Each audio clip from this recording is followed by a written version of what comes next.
2, 1.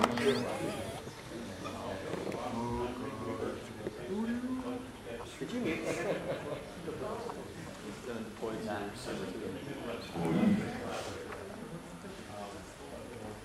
It's tough to do a program on a really nice day, and it's tough to do a program on a really lousy weather day. So what we like is when Ann Arbor is kind of gray and rainy and there's not much going on, and it's May, but it feels like March, like tonight. Welcome to the 412th annual Ann Arbor A2NewTech Meetup. This is when you're supposed to roar.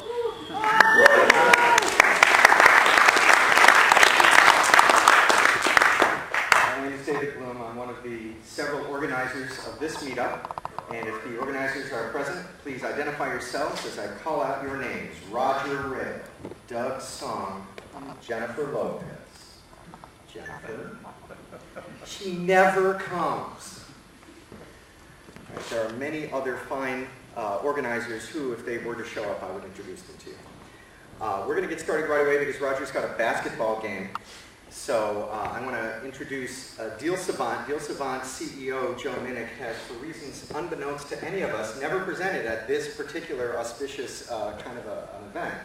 But his CTO is a 4-time A2NewTech winner.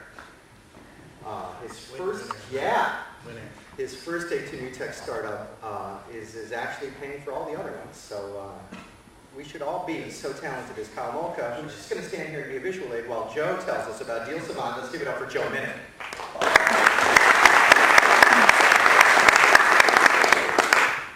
Good afternoon, everyone. Again, I'm Joe Minock, Kyle Mulka, and our other colleague, Andy Mock, is sitting here in the crowd. We're going to share with you first what DealSavant is and how it works, and then we're going to go into a little bit of the presentation, so I'll get right into it. DealSavant, if you will, is like Google Analytics for the point of sale.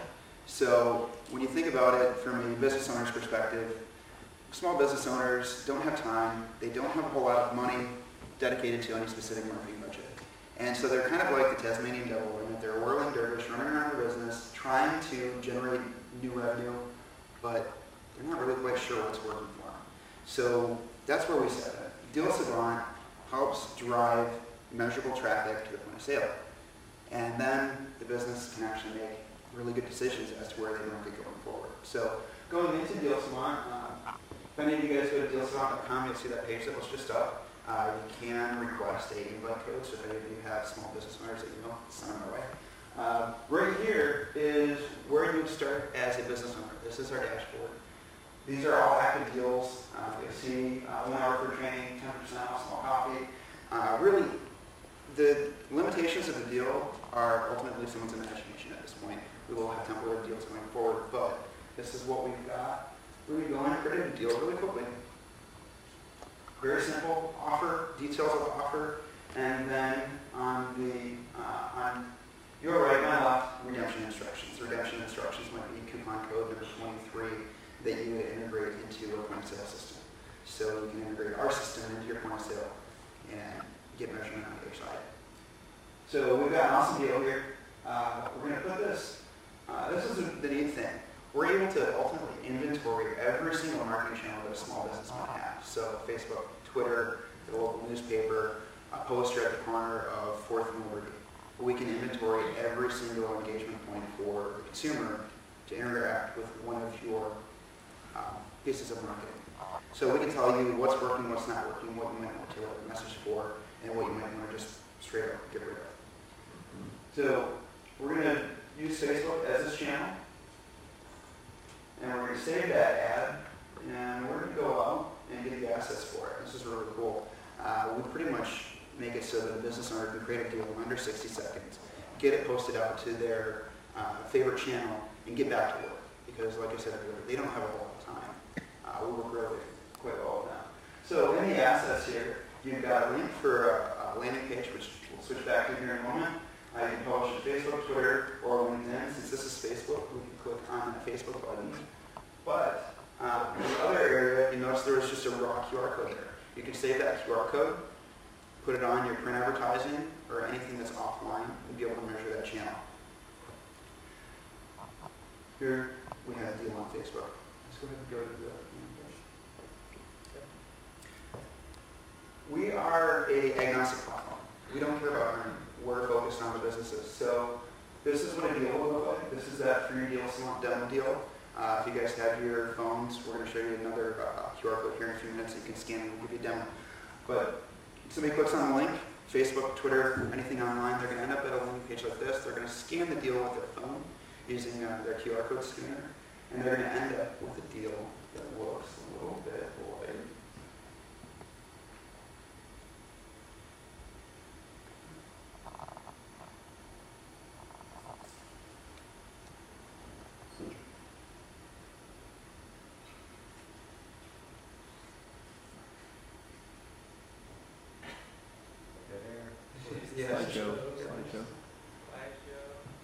Slideshow. Oh, there we go. Yeah, that one.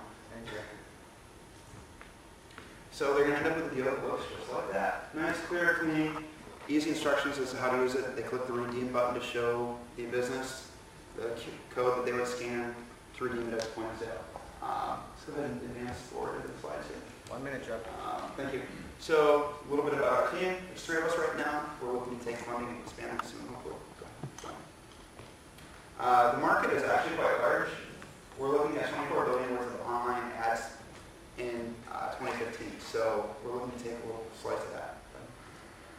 We make money 4 ways. Recurring revenue. We have 4 different plans. The basic plan we're getting ready to launch is $49 a month. That's what we're targeting on pricing it. Businesses can use this for 1 month. They can use it for a number of months. Go ahead to the next slide. We're looking at doing most of our sales actually through partners. All right, go to the next one. This is a little bit about our partners. We have both agency and consultant partners. Consultants would be people like you and I. Agencies are exactly what they said. Questions? Give it up for DealSavant.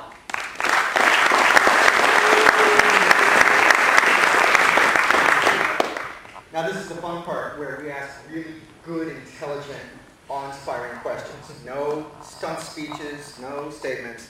Good questions for DealSavant. Oh boy, that's right. Okay, stunt speeches are allowed. All right.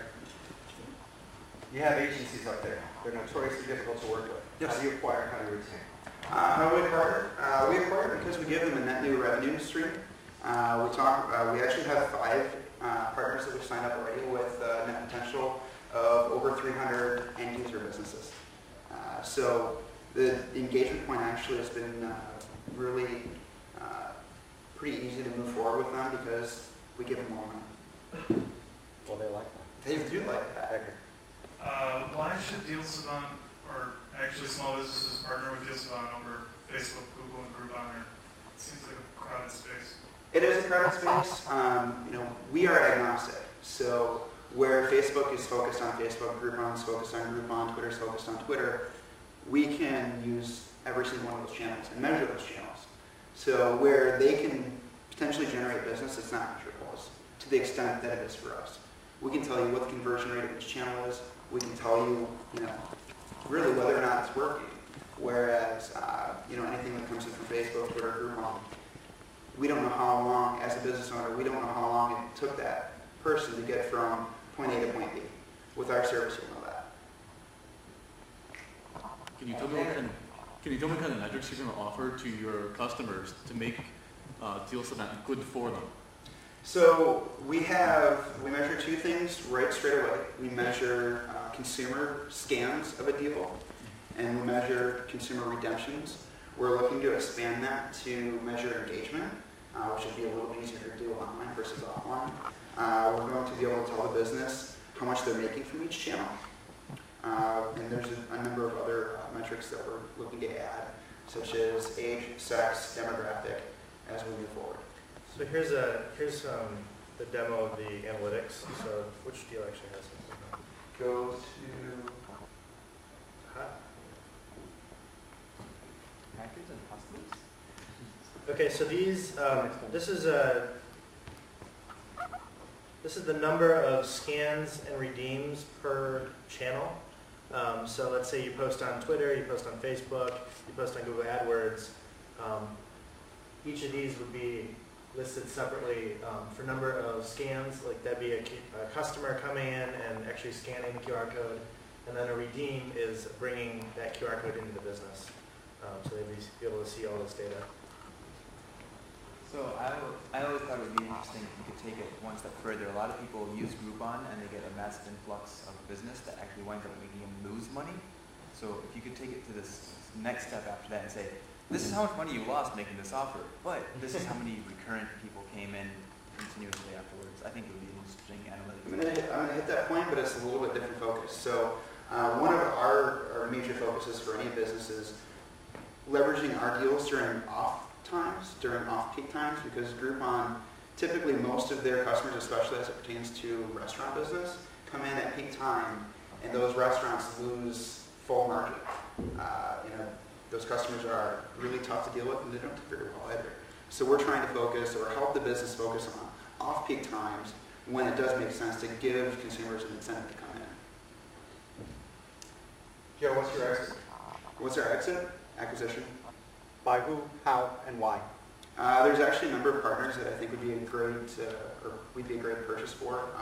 HubSpot out of Boston, they do inbound marketing for websites. We're really a parallel to them in that we do inbound to the point of sale. They would be probably our single greatest. There's a couple others. And Groupon would probably love to have something like us because we put metrics behind their power. And they have 7 billion, huh? Yeah. Mm-hmm. So do you have any competition currently or coming up? There are a number of competitors in the marketplace, but they aren't direct. We're really platform agnostic. There are a number of platforms that are looking to kind of do their own Groupon type thing, where they're really kind of standalone. They're delivering their deals in a different manner, text and so on. While we do have competitors, we're a little bit different from everybody else right now. Joe is a little different. Let's give it up for Joe.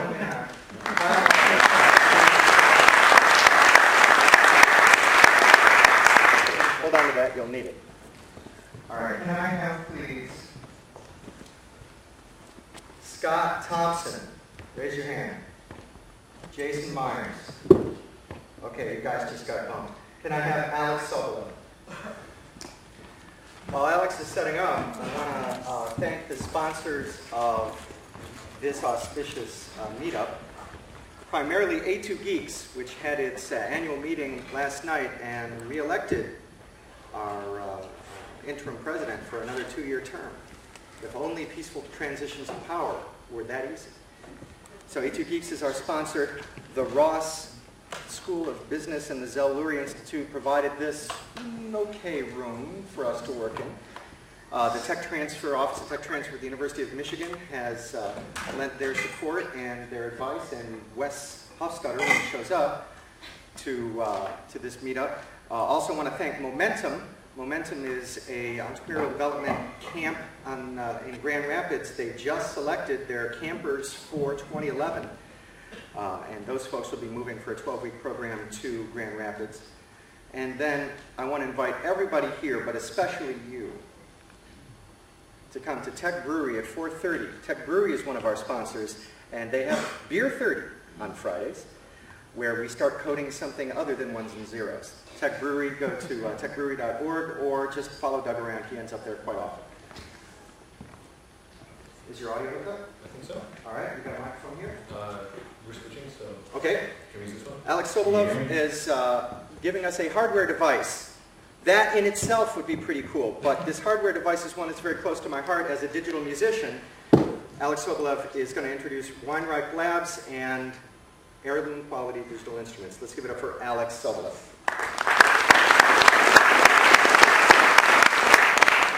Thank you. My name is Alex Sobolev, and this is John Gall from my partners. And we're here to tell you about a new startup called Weinreich Labs.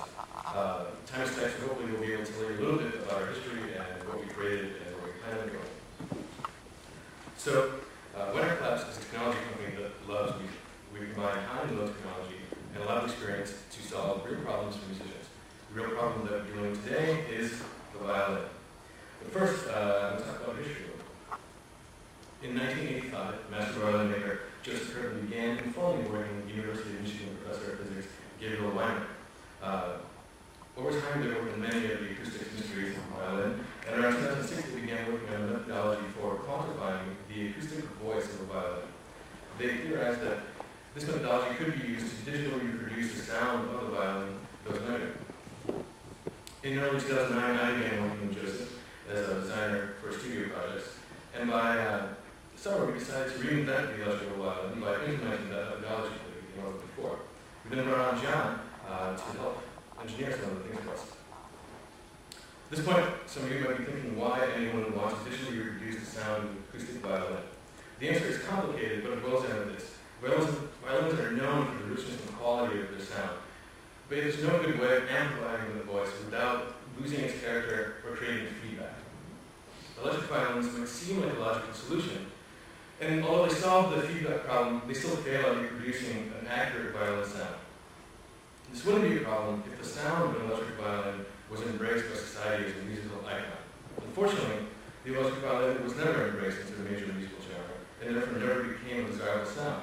Unlike the electric guitar, which became popular as Chicago blues came about, and that sound became a musical icon and a desirable one. So if we do things right, Weinreich Labs has a chance of disrupting two distinct and established markets, the acoustic violin market and the electric violin market, with one product.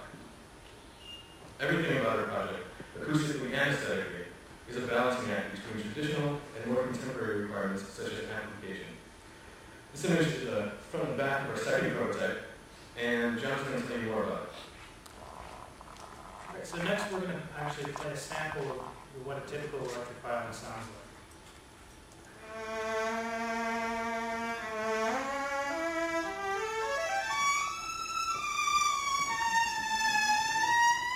So notice how nasally unnatural this sounds. Next we're actually going to play our version.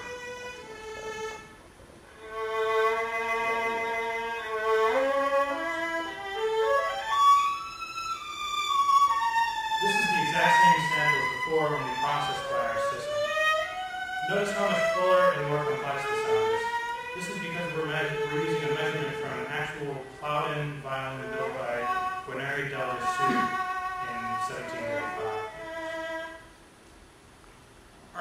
Our key design goals throughout this project have been to streamline the operation of the instrument for the musician, so they can focus all of their energy on the music rather than forcing the player to fiddle with a bunch of knobs. We've already done the hard work for them.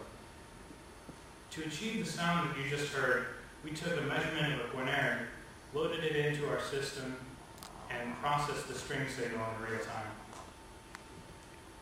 Now we're going to talk a little bit about why we're here and where we want to go as a company. Once we are out of the R&D phase, we expect to have a very unique product that offers a feature set that is not currently available on the market today. 1 minute. At the end of the day, we're offering investors who are as passionate about music as us an opportunity to be a part of something special, something that will make a difference in the music world. We've prepared a 5-year business plan and are looking for early stage funding of around $250,000 to take our proof of concept to a full-fledged product. Thank you for your time. Any questions?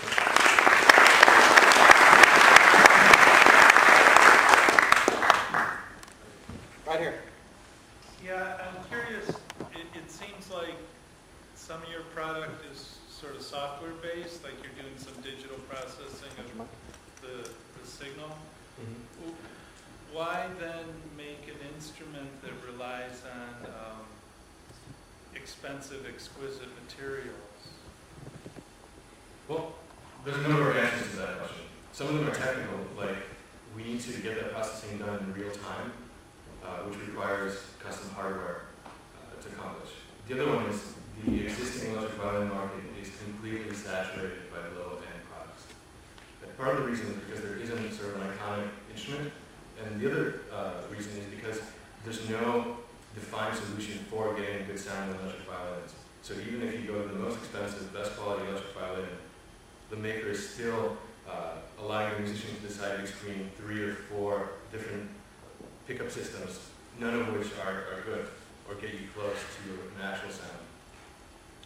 Next. Turn it on. What's the delay between playing the note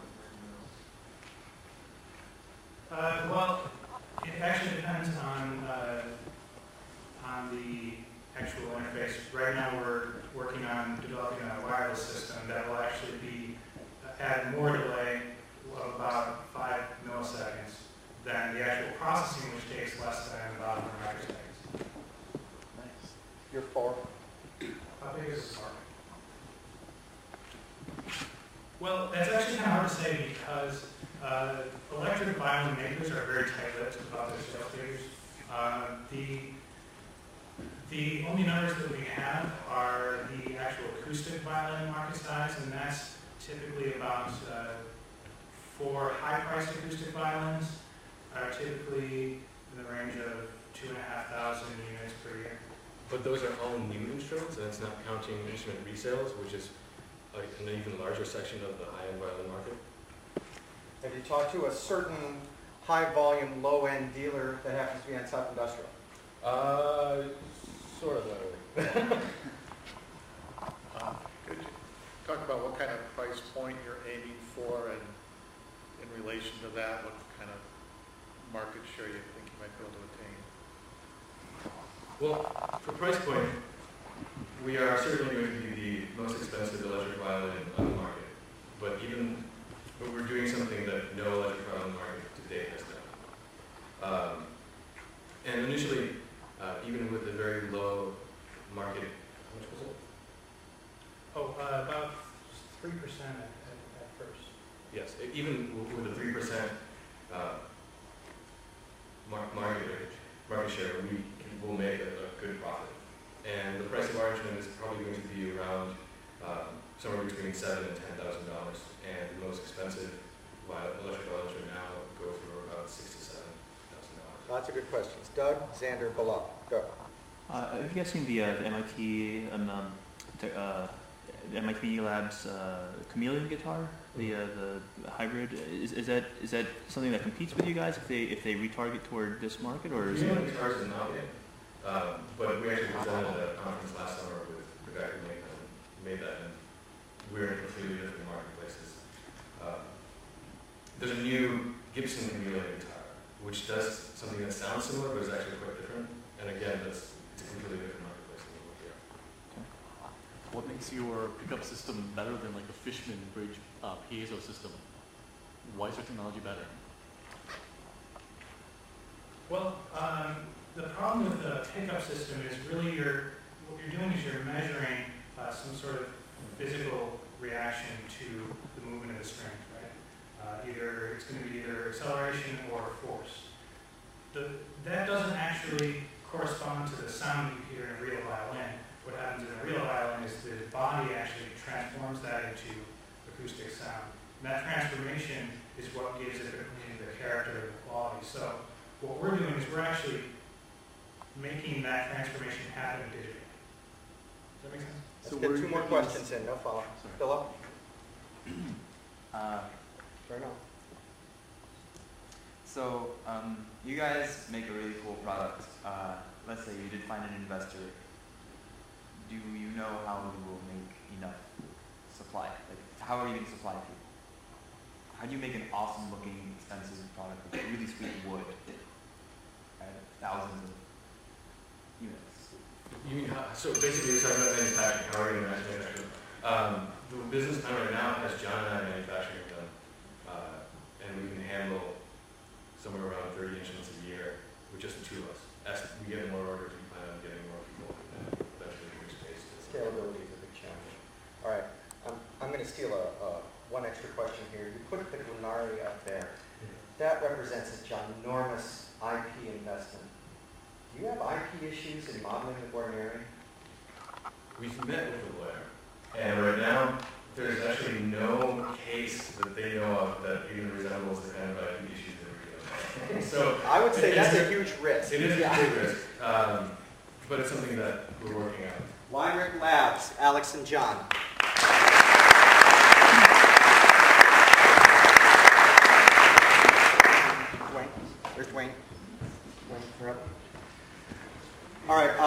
next two interstices between presenters, I want to announce some of the entrepreneurial development activities that are happening even in the summer in Ann Arbor.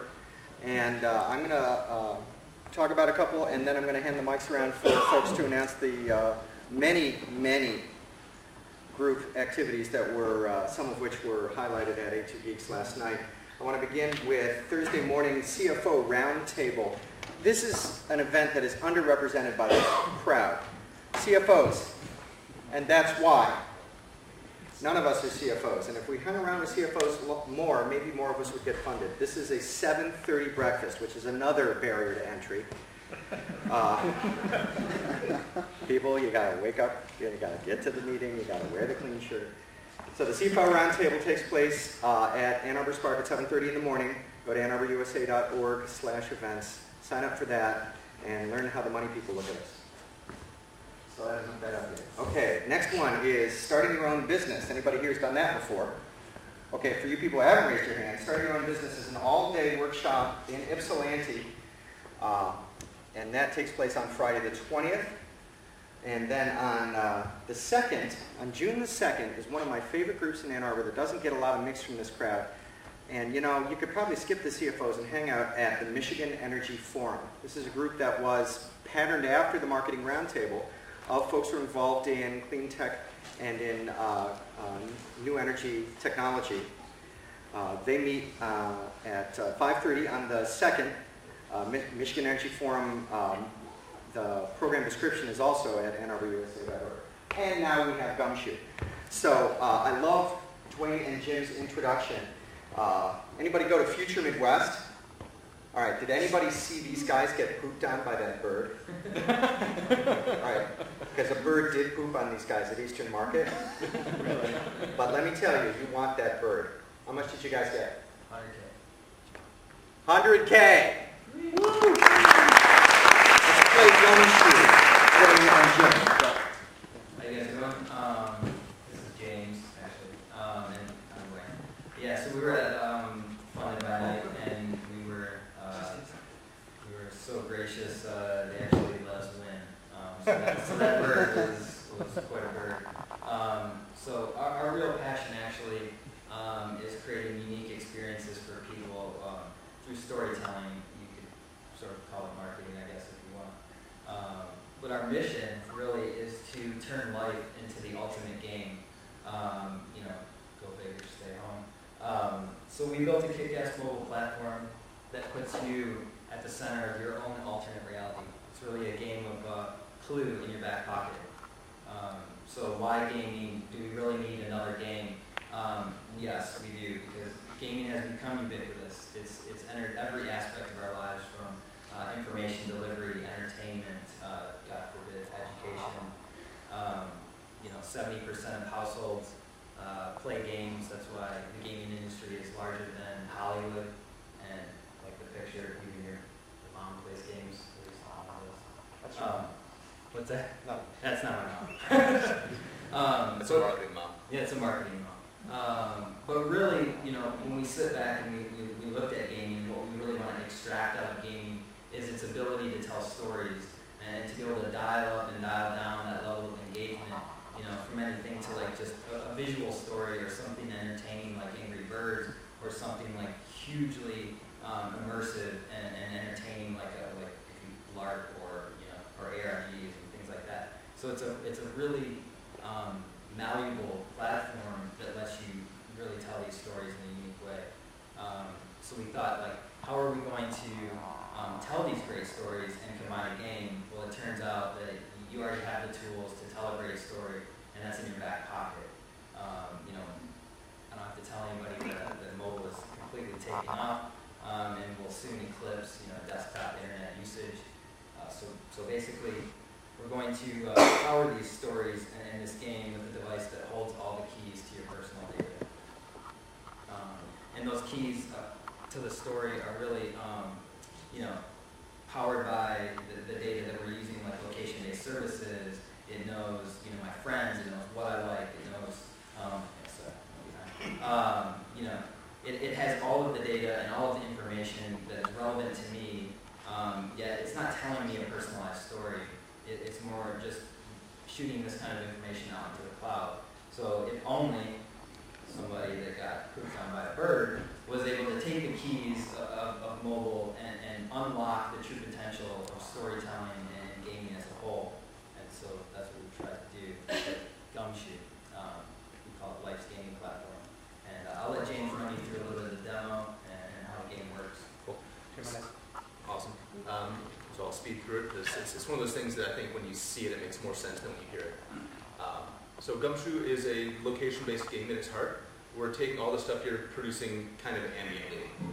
You're telling the world what you're doing, what we care about, how engaged you are with certain topics.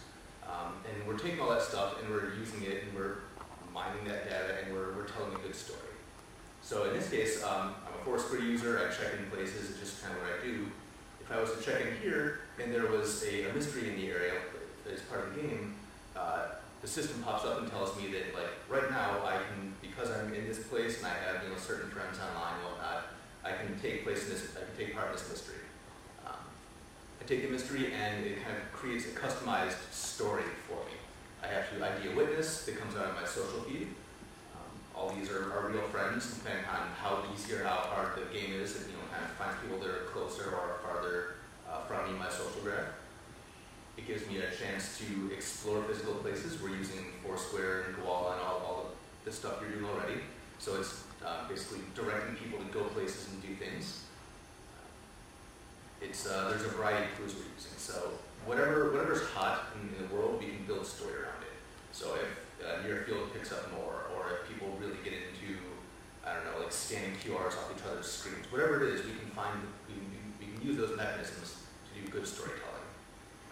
It wouldn't be a game if there wasn't some level of kind of payback system. So if you're getting real life rewards for going places, as we bring partners on board, we'll be able to handle things like that, as well as the standard game mechanics that you expect in the game. So it's a mystery. It's how it's evolving. Where we are. Who wants to play Gumshoe?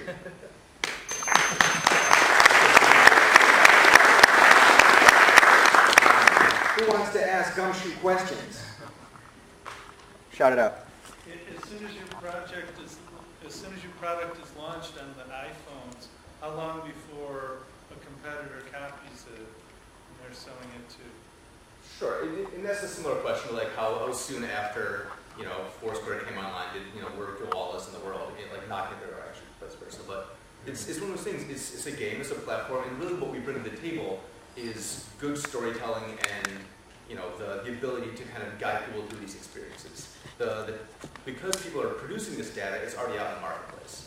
So there are people who are trying to leverage it. There are people who are doing alternate reality games, and there are folks who are doing things like Scavengers is in this world, but with a lot less personalization, a lot less story. We're basically finding that nice balance between what is very bespoke storytelling and what is kind of computationally driven experiences. So short answer is somebody can try to copy us. It's sort of tricky to find that balance, and I think because we're first out there, we'll make a lot of the mistakes first and hopefully get a good swipe at it. So can you give an example of how one of these stories or mysteries would play out? Because I feel like I get the concept of it, but I don't get how one looks. Sure. So, do you want to do it? Okay. So in the early days, we're going to make it fairly simple so we get some kind of early adoption. You would basically fire up the app and check in and say, like, what's around me? On the map, they would find you some mysteries that are in your area. If there's none, we'll randomly generate them off kind of like a template for you. We'll look into your social graph to find some places you go, some people you interact with, and sort of like in between Amazing Race and Mad Libs is how we're describing how these stories are created. So we have, for general purpose stories, or general purpose mysteries, we have these templates that say, your favorite bartender at local pub needs your help because a friend of yours is getting unruly. So then a person is prompted to go there and check in. So we're directing people to go some places and do things. And for kind of out in the wild where there's not a specific venue, it's going to be sort of Mad Libby, and you'll probably do some of deliver the document, things like that over and over again. Where we find this to be really fun and really exciting is when you do custom things for venues. So if you do things here. So if like the onboarding process at the school is the school has goals to say, teach kids where the public safety officers are, and if the library is open after midnight, you might be prompted to go check into the library after a certain time, and then you just tell all of your public safety officers that when kids walk up and ask you for the code, you tell them 321. Like, and that's all the level of setup to create a real world experience that accomplishes multiple goals. Rick? So who writes the scripts and how are you going to make money? So we have a couple of writers right now. I mean, I think the unique thing with Gumshoe is it's not a service like Foursquare, it's not a service like Facebook Places where you build something and then you take lat longs and flip it to the cloud. What is unique and a challenge about this is it's predicated on content, it's predicated on mysteries, it's predicated on the thing that we think is going to make it successful, which is storytelling, which is essentially content. So we will have to bring on a team of writers, talented writers that can write in kind of the fiction space and craft stories that get people engaged and activate people. And then I think even to James's point earlier, I think the biggest revenue opportunity for us is creating really customized experiences through partnerships like Walt Disney World, the DIA, Cedar Point, things like that you have a captive audience and you might want to take people that are new to that and have them experience things that they will know they would otherwise do. The last question kind of touched on what I was going to say, but how big is your founding team, and do you guys have any storytelling experience, or are you just hiring writers? So founding team is the two of us and one other.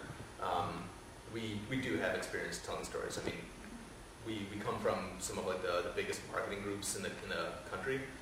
Whether that's good or bad, we are very convincing storytellers when it comes to like a national audience. Liars. Yeah, we're really good liars. Yes, okay.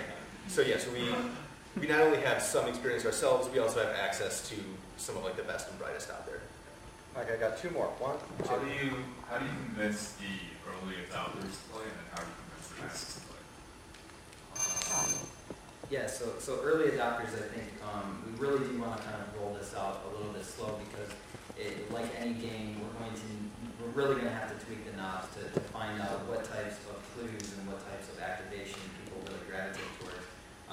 So I think it's going to be a little bit of a slow ramp. I don't think it's going to be something that we throw millions of dollars at and try and just acquire users. So I think we're going to have to slowly ramp that up and start with the core and let the social nature of the game kind of virally spread and then go from there, and hopefully again to the partnerships we can get some custom experiences that can convert people. Yeah, this quick question, quick answer.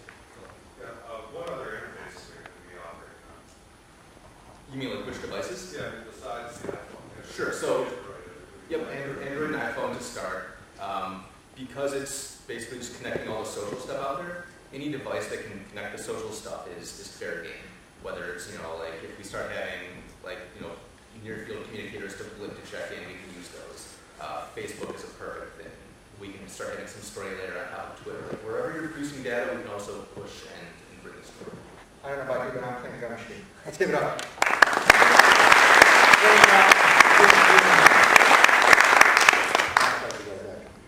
All right.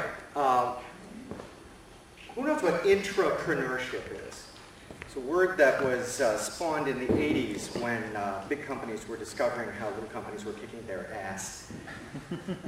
What we have here is an entrepreneurship story. It is every bit an A2NewTech story, but the company is Domino's. I don't know.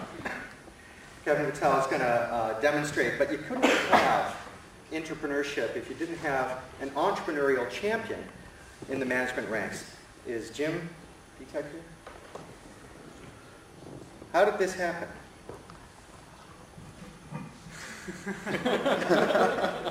I have to stall for time because he didn't practice. There you go. Yeah.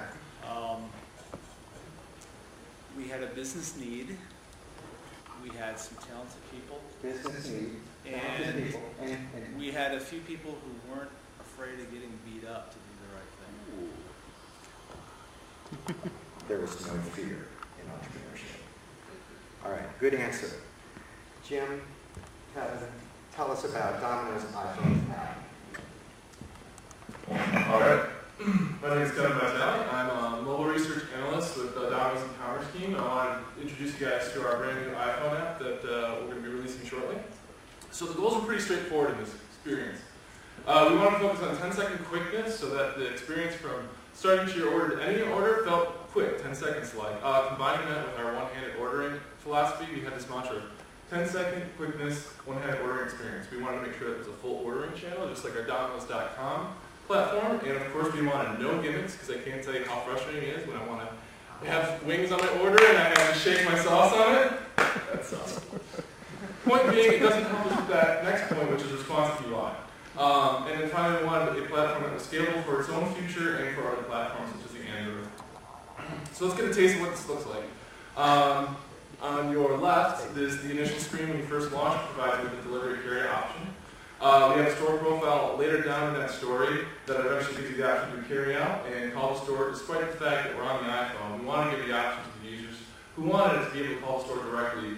And hopefully, if we've done our job correctly, we won't have to worry about that too often. And then finally, all to your right is the concept of the countertop, which I'll discuss in a second, but consider that just your cart. So the technical features of our app provide is a store locator, U.S. online ordering, domestically, and the continents of the United States with close to 5,000 stores. We want to build your own pizza, we want to build your own wings, we want to provide as much of the menu as we can. We got that about 95%. We provide full coupons, promo codes, we do cash and credit card payments, and of course everyone's favorite pizza tracker. Everyone loves that thing, and we wanted to make sure that it got on. So, but what it doesn't have, what it doesn't include is one of its selling points, really. It's breaking convention. So up here I've shown a couple of, well, for the most part, popular apps. To your left is the Amazon app, followed by the eBay, followed by the iTunes Store, and then one of our competitors released their app in December, which is Papa John's. And you'll notice across the board it follows quite well Apple's human interface guidelines using a persistent navigation. But we didn't do that. That's just something we felt wasn't going to work in the type of experience that you just need to have. As simple as it sounds that you just want to order pizza, it's actually quite a complex experience. So what we came up with was this idea of a countertop. And the countertop is equal to modality. Everything you do in the app starts at the central hub, this countertop. And everything comes from it, goes back to it. You start the app, it starts up, you hit the countertop. The first thing we do to find out where you should be at is throw maybe the store settings view on it, so that you know that you haven't selected the store, we need to know where you're coming from, where you want to go, what you want to do with your order, delivery, carry out. You can get from the countertop to the menu, the coupons, checkouts, pizza tracker, the store settings.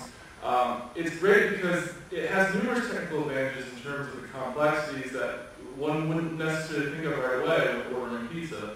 If someone adds a coupon to their order, we want to make sure that we have a convenient way that they either decide they want to continue with that coupon or not, but either way they come back to a familiar place. It's really helped us provide guide rails for the user's intent, like I just said, and best of all, it gives people a sense of simplicity, okay? I looked at this when I first saw them launch their app, and you have close to a dozen things that you can do at the time when you get to the app.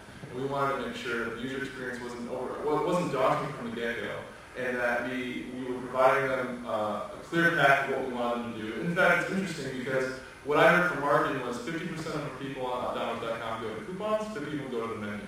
So why not just give that equal footing on both sides? And if you're reading that from left to right, for the most part, it's left to right on a long trail of different options. You kind of get lost at the point. We want to find immediately what the user is intending to do and get them there as quickly as possible. So for instance, on our countertop idea, a modal view will pop up when you hit menu. If you want to come back to the countertop, you have to make sure you dismiss that. And you've either added something to your order or you haven't, but I'm not confused about it and you have it. So what was our challenges? I wanted to be, I said, avoid being annoyed. There was a lot of challenges in this app. Usability was paramount. We really spent a lot of time making sure we were having a usable app that our competitors may have thought of, but not necessarily really related to as much as we did. Obviously, the 5,000 franchisee stores is quite complex. We have store-level pricing, which is quite complicated. If tons of different users are wanting something similar across different stores, you have to convey that properly. There's a server layer tuned for web that wasn't considering the mobile space as much as it could have. We're fixing that now. But also there's an external POS at the store, which also has to coordinate with what we tell the users they're getting on their app. Planned features include improved pizza tracker, customer login, better consumer messaging, circle menus, and comments. And you got to get it done.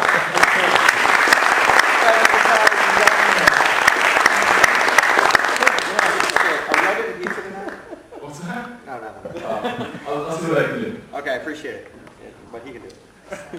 All right, first question for you is, Jim spoke about fear. What's the price of failure within Domino's? The price of failure, if you're an entrepreneur, is your company. What's the price of failure? Cover your ears.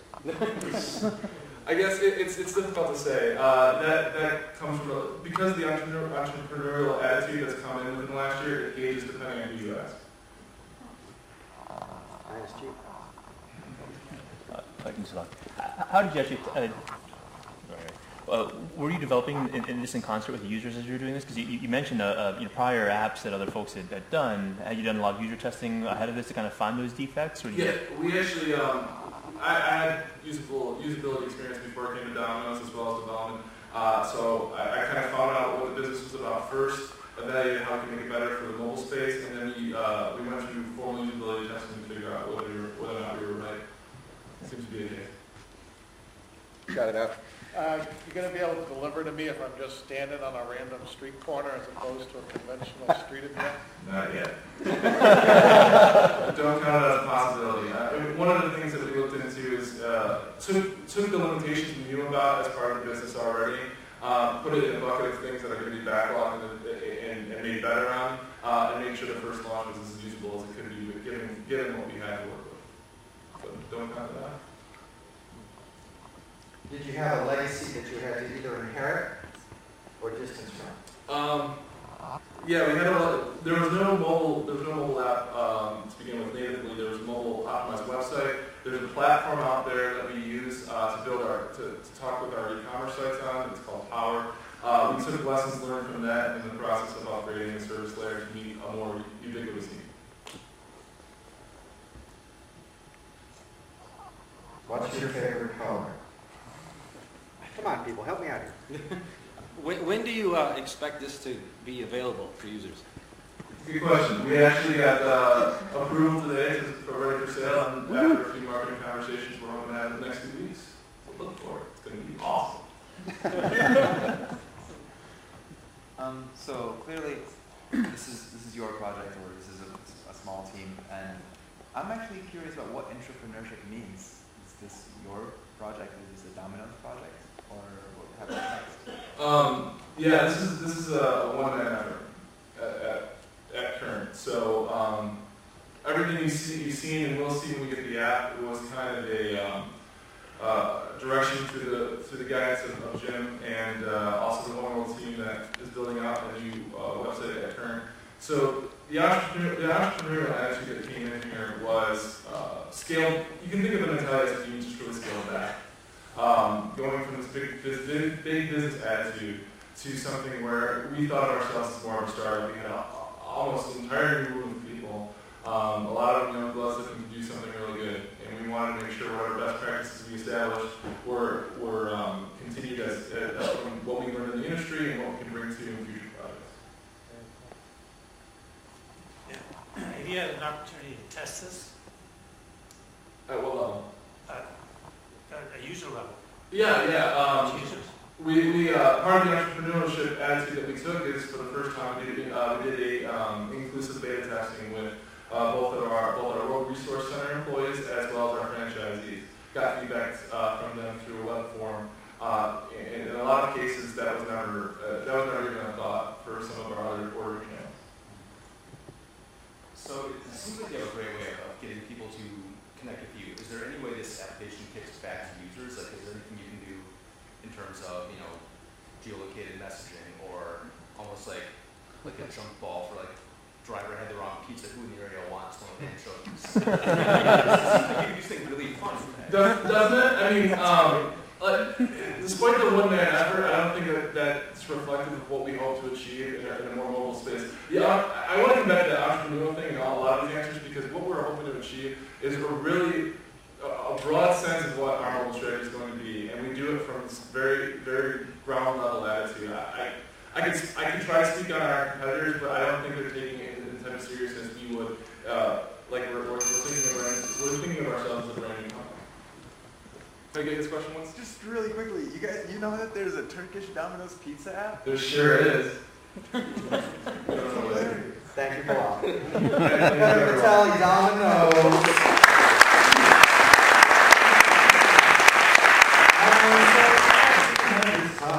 Together. Thanks, man. All right, I'm going to open it up for entrepreneurial events and news of the area. And I want a hand from Doug. Go.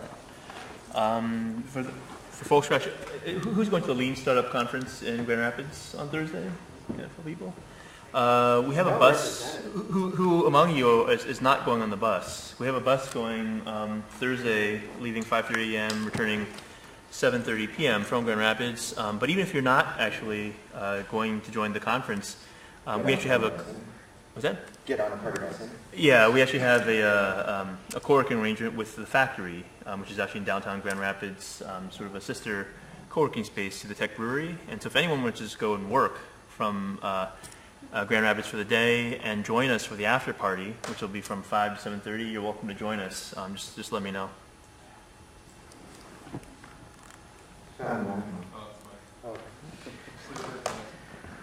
All right, on June the 14th, for those early risers, open to coffee at Spark Central. For those late risers like myself, Nights of the Marketing Roundtable, integrated and social marketing for traditional media leads like myself. Sean Hickey is doing a panel program, 5 p.m. free food. Dan. June 4th, we have the Ann Arbor Minock Fair at the Salient Fairgrounds. It's a free event. You can see what all the local makers are making. Many of them are also making companies out of the products they do there, and just come see what kind of things people cook. Is there a website, Xander? I actually don't know because I'm not organizing. A2 Maker Fair. A2 Maker Fair. All right. Thank you. Real quickly, I'm just in town in Ann Arbor, traveling around the country. I launched a project called $10andalaptop.com. Started with just $10 on my laptop in Seattle. Found myself in Ann Arbor. Am looking for a place to sleep. Anybody got a couch tomorrow night by chance in Ann Arbor? That would be fantastic. And I'm on to Detroit from there. So if you have any connections there, that's excellent. Greg didn't explain also what he's actually doing, which is actually going through and meeting entrepreneurs and actually posting about his travels through sort of Startup America. So he's been to a bunch of cities already. He's en route to Pittsburgh, New York. He's already been to Chicago, all throughout the Oregon and Washington. So if there are any startup founders that are actually interested to be interviewed on his blog and everything else, you're in the right. Yeah, you guys have to Bilal, because Bilal also did a very similar kind of project called the 2GAN project for hackerspaces around the U.S. And you stay there. You may have progressive couches too. Yeah, next, is this on? Just have to turn it on, then it's on. Yeah, next Monday night, we're having an event that might be of interest to some of you, because it's going to start with free beer. No, it's an event called Speaking of Design, and our speaker is going to be Sam Valente, who's the founder of Ghostly International. And Speaking of Design is a group that's devoted to educational events for the graphic and web design community. And we'll be having some hors d'oeuvres, and today we secured a beer sponsorship from Wolverine State Brewing, so they're going to show up with a bunch of growlers, so get the beer thing rolling. Where and when? When I'm done, you can talk. No, you're asking where and when is your event? And the event will be at Mercantile Exchange, 118 South Main, between the Chinese food place with the yellow awning and the wedding gown in the window. And it will be next Monday, beginning at 5:30 with the speaker at 6.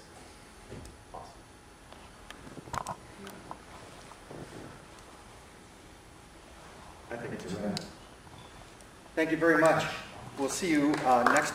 We still have one next month. Yeah. Yeah. Okay. So check A2NewTech.org for the next exciting episode of A2NewTech Meetup, we stand adjourned.